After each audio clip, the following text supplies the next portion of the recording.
Guys, ये बात है उस समय की जब प्रभु श्री राम लंका विजय के उपलक्ष्य में हर उस व्यक्ति को पुरस्कार दे रहे थे जिन्होंने रावण के साथ हुए युद्ध में उनकी मदद की थी। लेकिन तभी श्री राम ने अपने परम भक्त हनुमान जी की परीक्षा लेने के लिए जानबूझकर हनुमान जी को कोई पुरस्कार दिया ही नहीं।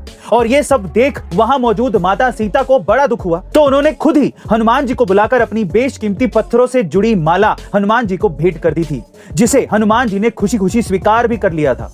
लेकिन कुछ समय बाद महल के बाहर जाकर हनुमान जी एक एक करके उस माला के अमूल्य पत्थरों को तोड़ने लगे, जिसे देख वहां के दरबारियों ने हंसते हुए हनुमान जी से पूछा कि ये आप क्या कर रहे हो, इतनी बेशकीमती माला आप क्यों तोड़ रहे हो? तो हनुमान जी ने बड़ी सरलता से जवाब देते हुए कहा कि जिस वस्तु में राम नहीं है वो वस्तु कितनी भी कीमती हो मेरे लिए बेकार है। जय श्री राम। गाइस, इसलिए हनुमान जी को राम जी का परम भक्त कहा जाता है। जय बजरंग। बॉलीवुड फिल्मों के बॉयकॉट कल्चर को खत्म करने के लिए और लोगों को सिनेमाघरों में वापस लाने के लिए MAI यानी कि मल्टीप्लेक्स एसोसिएशन ऑफ इंडिया ने एक बड़ा प्लान तैयार किया था।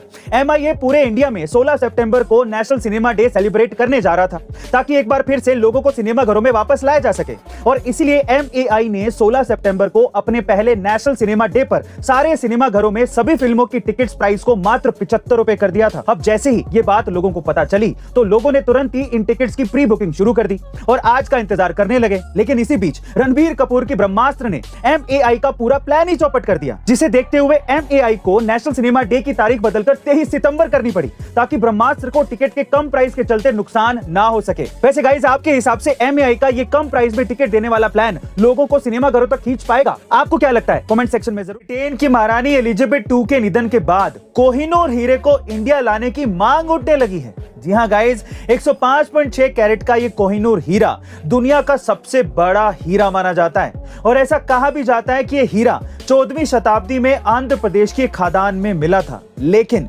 इंडिया पर अंग्रेजों के कब्जे के बाद साल 1849 में इस हीरे को ब्रिटेन की तत्कालीन महारानी विक्टोरिया को सौंप दिया गया था और बाद में इस हीरे को शाही ताज में जड़वा दिया गया था। लेकिन असल में देखा जाए तो ये हीरा भारत की एक अमानत है जिसे वापस भारत लाना चाहिए।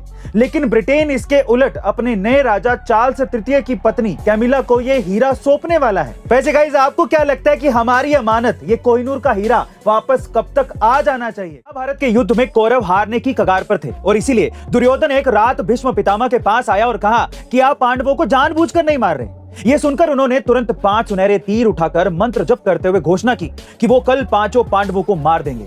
लेकिन दुर्योधन को तब भी उनकी बातों पर विश्वास नहीं हुआ। तब भीष्म पितामह ने वो 5 बाण दुर्योधन को ही दे दिए और कहा कि तुम्हें मुझ पर भरोसा नहीं है तो ये 5 बाण तुम रख लो, मुझे सुबह युद्ध से पहले वापस कर देना। अब ये सारी बातें भगवान श्री कृष्ण को पता थी, इसलिए वो उसी रात अर्जुन के पास गए और अर्जुन को याद दिलाया कि एक बार तुमने दुर्योधन की जान बचाई थी और उसने तुम्हें इसके बदले अपनी मनचाही वस्तु मांगने का वचन भी दिया था। तो आज वो वक्त आ गया है, तुम उससे वो 5 बाण मांग लो।